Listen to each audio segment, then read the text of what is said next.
Memories of Classroom Kitchen. Today we're going to be talking about freezer meals and freezer cooking. So we don't have to keep answering the question, what's for dinner? Plus, that question won't be stressful, anxiety-provoking, or difficult. We all know eating at home helps us save money. It also helps maximize our time with our families. Just think about going out to dinner. By the time everyone's in the car and you've driven to the restaurant, it's already taken time out of your evening. Then you have to order, wait for your food, corral the kids at the restaurant, and then pay way more for a meal than you would if you cooked it at home. It hardly ever seems worth it, right? What's more, when you go out to eat, it turns into an event. It takes up the whole evening. Then there's no time for games or stories or playing or taking care of the evening to-do list or getting ready for tomorrow. Things just feel rushed. There are so many reasons why having quick and easy dinner solutions that you enjoy at home really take the stress off. Freezer meal cooking can literally change the whole atmosphere of your household. You'll have more time to connect with your spouse and your kids and more time to relax yourself. Please don't worry as you go through this process if everything doesn't turn out perfectly the first time or if your family doesn't love every recipe you try. Just embrace the act of cooking and learning how to make new things. Remember, the joy is in the journey, and having a variety of home-cooked meals on hand can be a reality. So today we're going to focus on some meals with little to no pre-cooking. It's simply dumping the ingredients in a bag and freezing it. Then we get to pick what's for dinner, pour it into a slow cooker or into a skillet, and cook. That's it. So when we are freezer cooking, I have a couple of tips to get you started. We're going to go through 3 different freezer meal recipes, and then I'm going to kind of talk through a few more tips to really realize freezer cooking.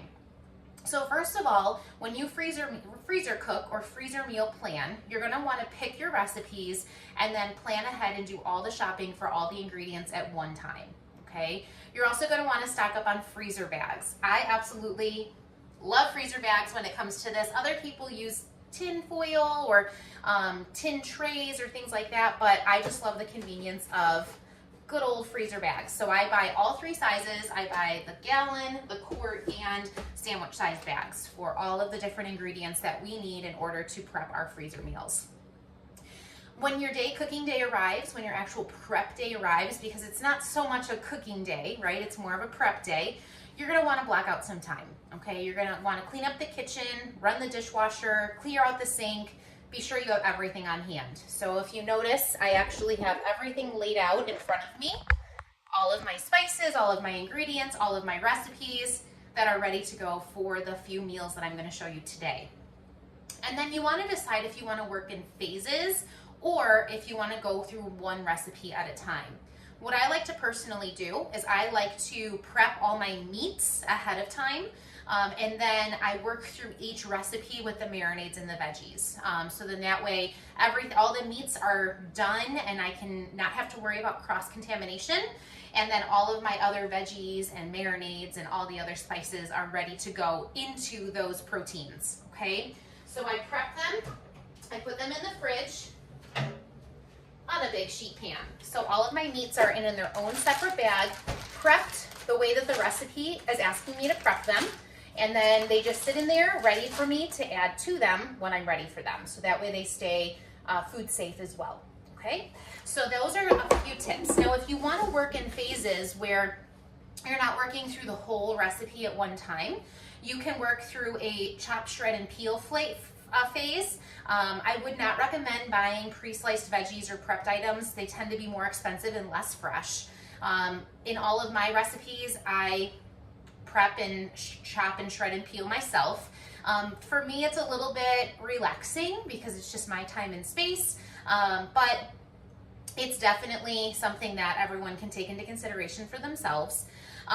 Cutting vegetables into the uniform size will help things cook more evenly, so that's why I like to work from a recipe from start to finish, because depending on the recipe, sometimes you need to cut them in different ways.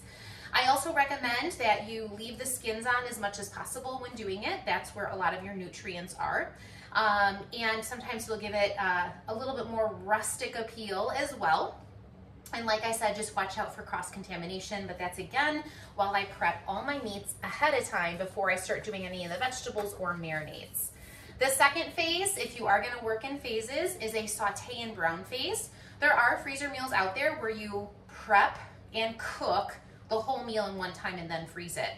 I don't tend to like those as much as say what we're doing today, which is freezer cooking, which means we're prepping and then we still kind of have a cooking day. But things like ground beef, if you're gonna make like a Sloppy Joe freezer meal or like a cheesy shells and sausage freezer meal or something like that, that would be something where you would saute and brown so that you can cool your meats before you bag them. Again, this also includes recipes with bacon or sausage or other flavor boosters, and especially ground beef that needs to be browned and cooked before it goes into soups and other recipes. Okay, we're not working with ground beef today. We're going to be working with chicken, pork, and a sirloin steak, like a roast.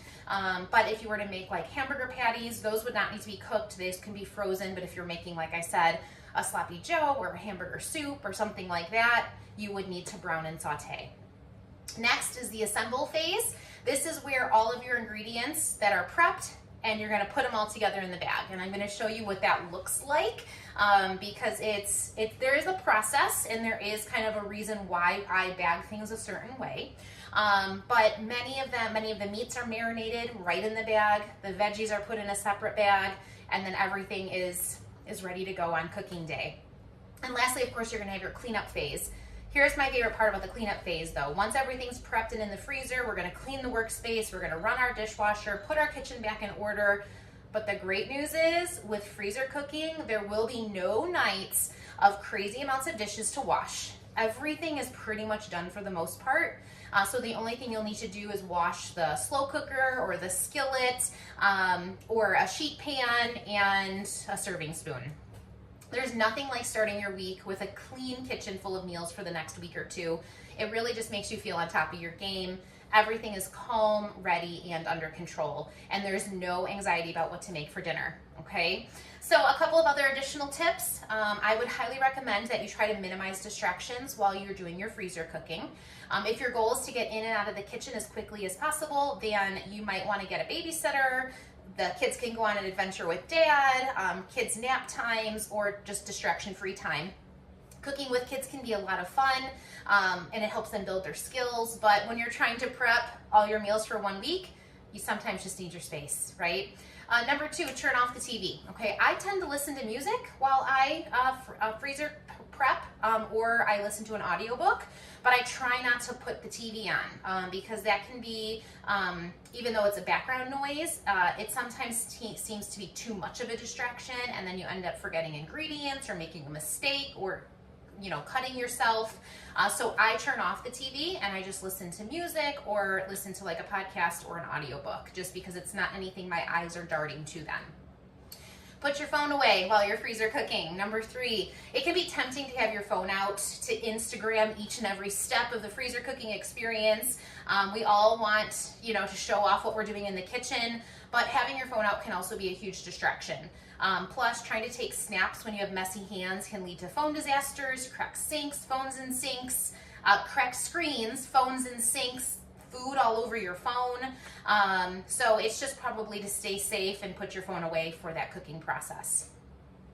Number 4, another tip, wash and empty your dishwasher before you start freezer cooking. So take those 5 minutes before you start to empty the dishwasher, clear the countertops, give yourself a decent workspace to work with, especially if you want to get this done in an efficient and orderly manner, okay? Ensure all your tools as well are clean and ready to go. There's nothing more frustrating than trying to do a quick wash of dishes in a messy kitchen. Start with a clean space and you'll definitely end up successful. Also with freezer meals, don't forget to make them your own. If you come across a freezer meal, there's thousands of them online, plus the couple that I'm going to share with you today. Remember, cooking is totally flexible. Make these meals your own. If there's something you don't like, or if you have a dietary restriction or a guideline, adjust the recipe to fit your needs. Swap in meat substitutes if you're vegetarian, or use rice or gluten-free pasta if you follow a gluten-free diet. Recipes can be customized and changed to suit you and your family. Also too, if you don't like a certain spice, or if you want more of a spice or less of a spice, that absolutely can be adjusted as well. Remember, cooking is a learning experience and a journey. So what can you freeze when you're looking for freezer meals? Nearly everything. I am the freezer queen. I typically love to do double batches of regular dinners, and then I freeze the other half for another night down the road, in addition to doing freezer cooking. The only things that you really shouldn't freeze are pasta. That's something you want to cook fresh. So you'll notice in one of the recipes today, I have pasta on the list, but it's something that actually will be cooked on the day of that you actually make that recipe.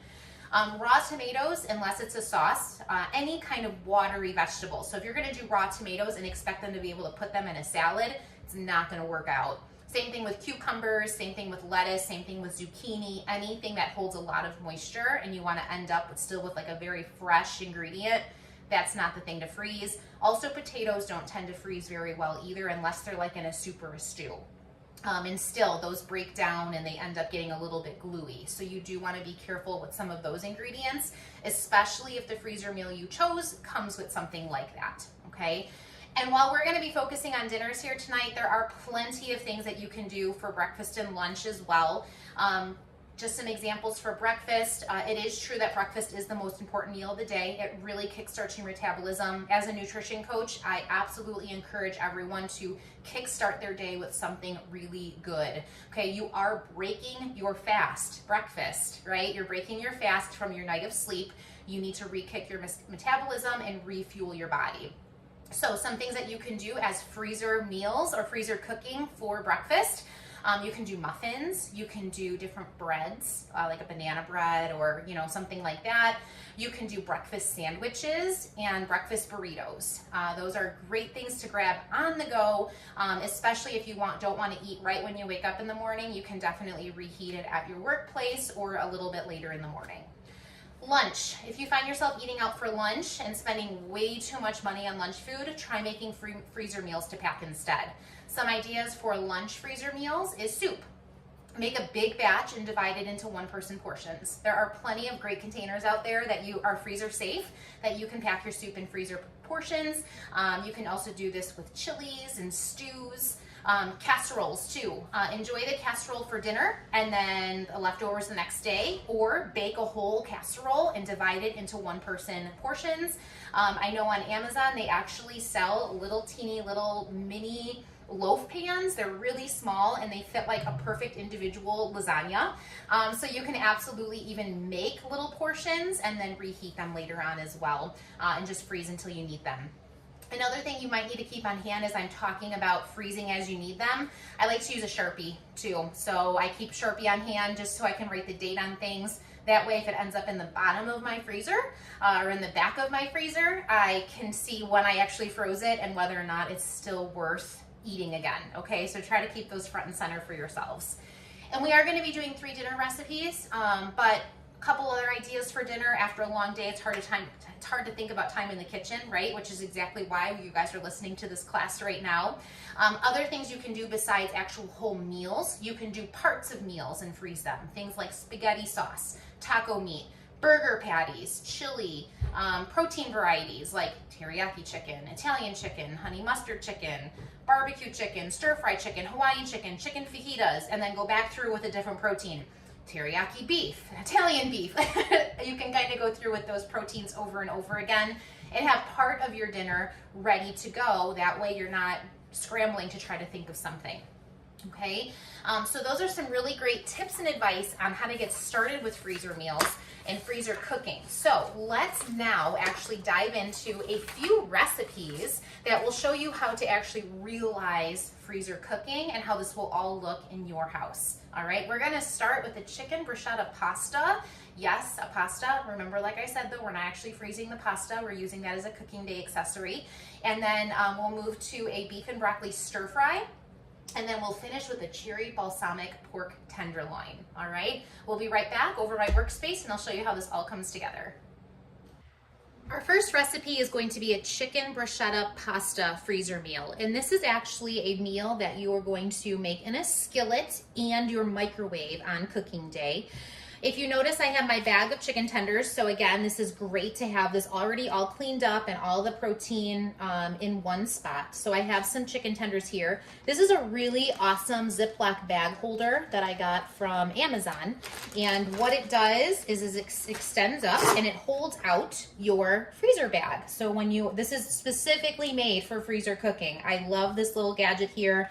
You can collapse it to lay it flat for later. But this will help hold open my bag when I'm adding additional ingredients. So then that way you don't have to try to hold it open.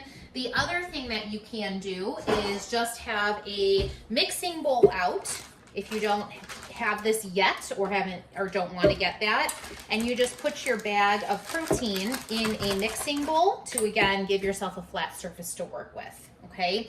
However, my mixing bowl I'm going to actually use as a garbage bowl. That's another thing that I like to have on hand when I do freezer meals so that I don't have to go back and forth to the garbage all the time. I used to work with people and do actually freezer meal workshops where we would come together and make a whole bunch of these at one time. And so we didn't have a lot of room for like a garbage bowl sitting out. So people would tie plastic bags to the backs of the chairs or to cabinet doors to put all of their kind of food waste in. All right. So our recipe that we're going to be looking at, I'm going to throw it up on the screen here, is going to be freezer meal assembly. Okay, and so our freezer meal assembly section is going to be talking about what we need to do with each of our products in order to make them prepare them for that meal. So our first step is add chicken tenders to a gallon-sized freezer bag. Done. It's being held open for me.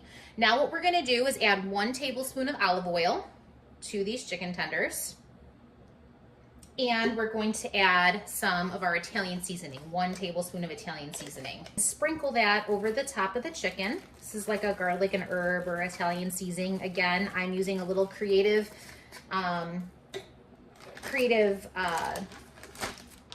flexibility here.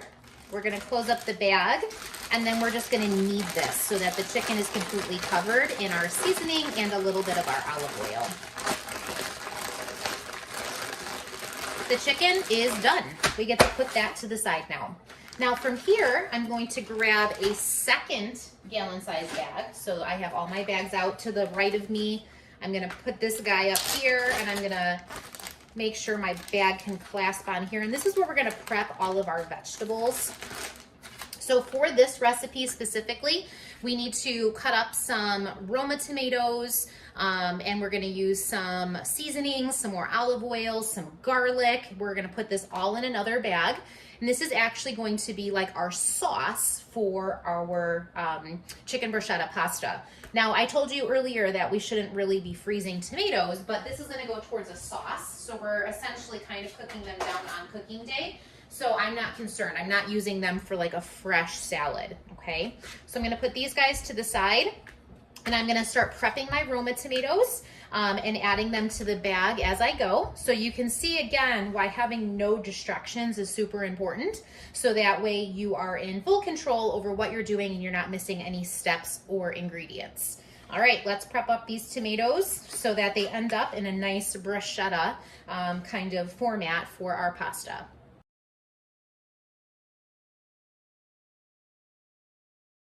Our tomatoes are prepped. My garbage bowl is starting to get filled with ingredients on the side here. Now to this, we're gonna add some crushed garlic. I cheated a little bit and bought some crushed garlic cubes from the grocery store. So these are frozen. I'm just gonna kind of pop these in here. So we're just gonna push them in there. You can, of course, anytime use fresh garlic that you want. This is fresh garlic. It's just kind of like a pre-minced one. Again, cheating a little bit on this one. Let me get this out of the package and we'll put that in there. But that's what freezer cooking is all about. It's kind of like, you know, taking some of those cooking hacks so that it's easier on you and your family. We're gonna add some olive oil to this. We're gonna add some Parmesan cheese.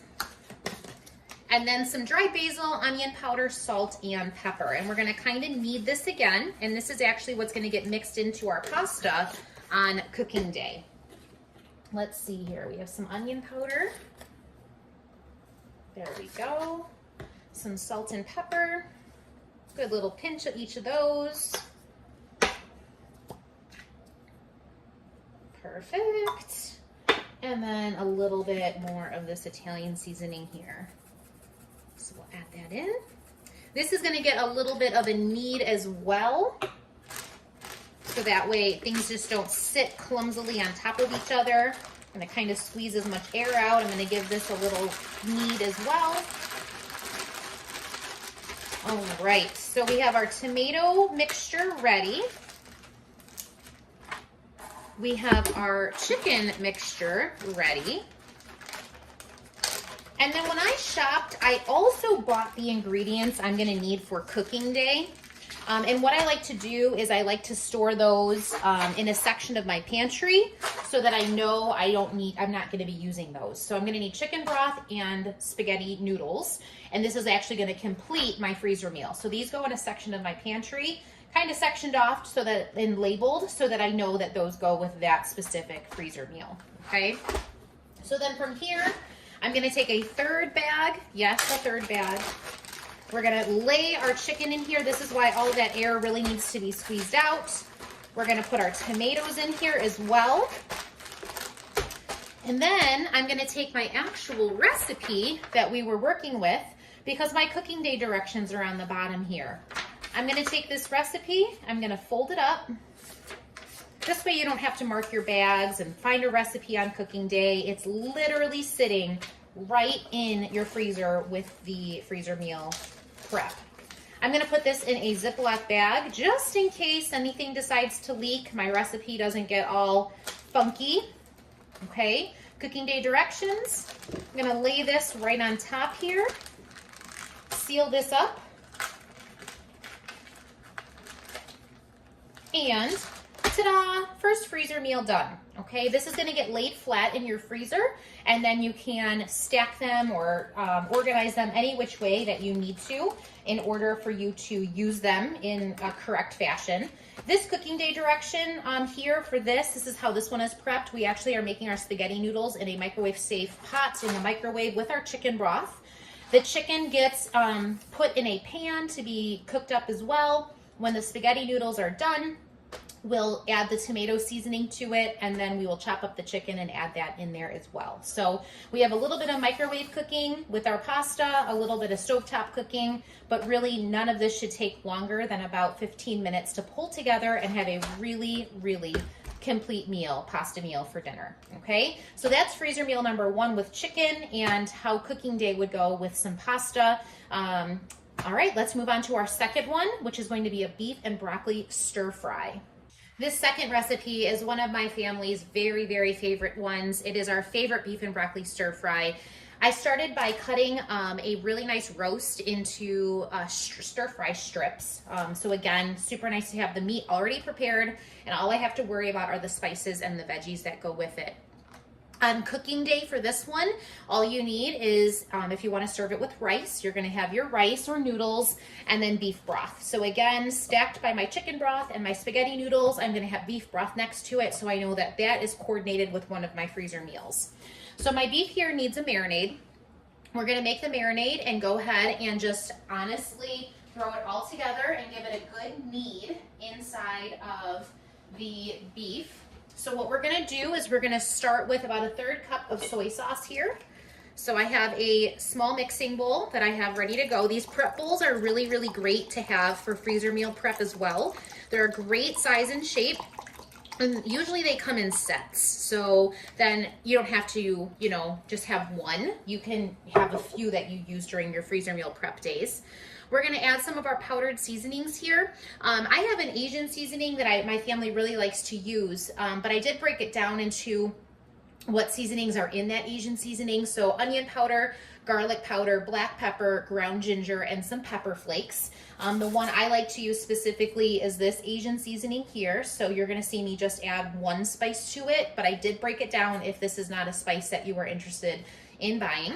So I'm gonna go ahead and add this to my soy sauce.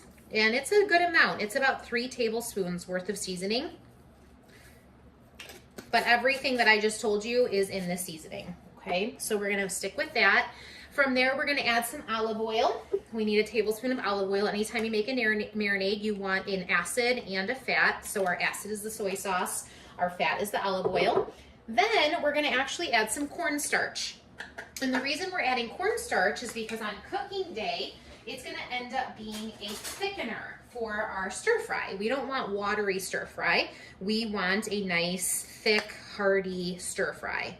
So I'm gonna add 3 tablespoons of cornstarch, and we're gonna go ahead and whisk all of this together. That cornstarch won't activate until it's heated up, okay? So it's not gonna thicken really anything until there's heat applied to it. And then what we're gonna do is we're just gonna go ahead and pour this marinade all over our beef. It smells so good. I'm really, really looking forward to making this freezer meal next week. We're gonna pour it all over our beef, and see again why these little bag holders are so nice. So it just holds it open, especially when you're dealing with marinades. We're gonna unsnap it from our stand, close it up, squeeze out as much air right now, and we're gonna just go ahead and knead it. We don't want that marinade to clump together. We want it to really coat that beef. All right, so once it's all kneaded, we can squeeze out the rest of the air. As much as you can, because remember, we're gonna double bag these things. All right, so we have our meat there. Now we need to do our vegetables. And for this one, we're gonna be using 2 different colored peppers, the sweetest ones that you can find, which are usually red, orange, and yellow. We're gonna be using a sweet onion and a good amount of broccoli, okay? If you wanna buy frozen broccoli and add it to these veggies, you absolutely can. I like to just have fresh broccoli. I feel like it's a better bite when we actually cook it. So I'm gonna prep these veggies, add these to a second gallon size bag, and then we'll bag these all together, and our second freezer meal will already be done. How quick is that?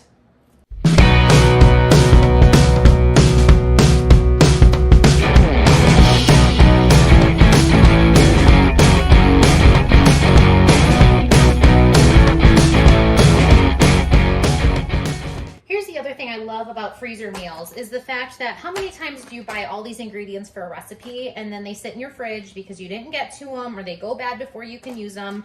Look at all these amazing colors in this beef and broccoli stir fry. By prepping them like this and storing it as a freezer meal, you are guaranteed not to waste your vet food anymore because it's frozen. So you don't have to worry about it going bad on you. So we're going to double bag this one. This one is a little bulkier in the sense that we have a lot of veggies going on here. So we're gonna do our best with this one. Sometimes when I do freezer meals, I don't end up sealing that top bag. Oh, did you guys notice too how handy this little stand was? And then in addition, look at my garbage bowl. I never had to leave. It was so efficient having this garbage bowl on the side here. We're gonna throw our beef in here with this. Again, we're gonna freeze this as flat as we can. And this is kind of gonna just be left open on the top, but honestly, the third bag is really just to kind of contain everything. It doesn't really have, or in case there's any leaks, it kind of catches it, but it doesn't necessarily have to be sealed closed if you can't get it sealed closed. Don't forget our recipe. So I'm gonna grab a sandwich bag here. On cooking day with this, we are going to cook our beef first in some olive oil, remove the meat when it's no longer pink, add our veggies to the skillet, let those cook up a little bit, then return our beef back to the skillet, add our beef broth, and let it simmer until it's all the way cooked through, and that's it. So this is a really great way to make a stir fry, very simple and very minimal prep on actual cooking day. So we're gonna go ahead and fold this guy up. You can fold it in a way that you can see the title on the top or the cooking directions, whatever you want, whatever's easiest for you. Again, the sandwich bag is just so that your recipe doesn't get leaked on or wet in the freezer. Stays nice and secure. We're gonna slip that in the front here. Freezer meal number 2, all ready to go. Number 3 is a very, very easy recipe. It is a fabulous slow cooker recipe, and I'm gonna come right back and show you how to make that one. Our third recipe is simply a pork tenderloin with a marinade. And the reason this is so great to do as a freezer cooking meal or freezer prep meal is because you don't have to spend your time the morning of trying to make marinade and in the midst of all the other morning rush things. So this is great to make a quick marinade, pour it over your pork, store it in the freezer, and be able to add it to your slow cooker the morning of. Now, one thing I do want to point out about slow cookers and freezer meals in general, you should be transferring any of these freezer meals to your fridge 1 to 2 days before cooking. You should never use frozen meats in a slow cooker. The biggest reason why is it actually doesn't heat up quick enough to keep your food safe, like heat safe and temperature safe. So you want to make sure that your pork tenderloin is thawed or mostly thawed before you put it in this slow cooker. Okay, so for this one, I have my pork sitting here. We're going to make a quick marinade. This one uses a cherry balsamic. If you don't have a cherry balsamic, you can use a regular balsamic. I actually found a cherry balsamic vinaigrette dressing that I'm going to use for this one to kind of hopefully mock up that flavor a little bit. So this is just a cherry balsamic vinaigrette. You can also find a cherry balsamic vinegar that is really great as well, and it doesn't have the other spices in it. Oh, this smells so good. Just made my mouth water. So we're going to use about a half a cup of this. Salad dressings are awesome to use for marinades. So I could literally just put this over the top of my pork, but we're going to jazz it up a little bit more. We're going to add some extra onion powder to this. So we'll sprinkle that in. A little bit more. There we go. We're going to do a little bit of a barbecue rub too. You can use any kind of barbecue rub that you have. This one I have is like a Kansas City barbecue. You can use a Memphis style. You can use a South Carolina style. You can use a smoky barbecue style, an apple rub style, whatever you want. This is going to be about a tablespoon of a barbecue rub as well. So again, we're just jazzing up some of the vinaigrette that we're already using. We're going to add a little additional olive oil, not too much because I did buy a vinaigrette. So if you did not buy a vinaigrette, then you will want to use a full 1/4 cup of olive oil. And then we're going to add a little bit of brown sugar just to kind of sweeten the deal some more. So you can see this is kind of a barbecue-y cherry pork that we're going to end up making. Grab my whisk and we'll mix this up. This will just get poured right over the top of the pork. We're going to fold it over, double bag it still just in case there's any leakage. Put our recipe in a separate bag and we can call it a day with this pork tenderloin. So you can find super duper easy kind of slow cooker ones like this with just some awesome meat marinades if you want to. Or you can, you know, get really involved with some of your veggie prep as well to actually make sure that everything is taken care of for you. This one I would serve just with some kind of whatever vegetable you're interested in. I'm going to give this a quick little knead. Make sure that pork is all covered. And then I like serving this one with like a wild rice or like a rice-a-roni or something like that. I feel like the rice is a nice hearty grain to it. All right, squeeze all that air out of there. Seal it up tight. Get our second bag. So you can see why freezer bags are my friend. They are really great to use for this kind of cooking style. This one, like I said, is 2 to 2.5 hours on high or 4 to 4.5 hours on low in the slow cooker or until your internal temperature reaches 145 degrees. This one does have some additional cooking day instructions to actually make some like a glaze or like a gravy with it, where you're going to use some chicken broth, you're going to use some cranberries, some brown sugar, some cornstarch, some additional dressing. That's optional if you don't want to serve it with the additional one, but what you would do is you would take your pork out of your slow cooker, you would then add all of those ingredients to it and set it on high for about 30 minutes. And then that will allow you to have it thickened, and then that will end up being kind of like a glaze or a gravy, a sweet gravy that goes with it. You can also just add some dried cranberries to it as well. Again, the cooking day part of it is optional with the additional glaze or gravy. Okay, so we'll put that in this bag as well. nice and tight and organized. I just love the look of freezer meals laying in my freezer. I feel so accomplished when I make stuff like this. And know that next week I literally have 3 meals ready to go for my family. All right, guys, thanks so much for joining me today talking about freezer meals. Remember, eating at home does help us save money, but it also helps us maximize our time with our family. I don't have to worry too much about food next week. I'm really, really excited. I feel accomplished and organized. I have a little bit of cleanup, but no cleanup for next week. Remember, an ounce of prevention is worth a pound of cure, and staying organized in the kitchen is prevention for many cooking situations that get out of hand. I'm Kristen with Mealtime Memories, A Classroom Kitchen. I'll see you guys next time.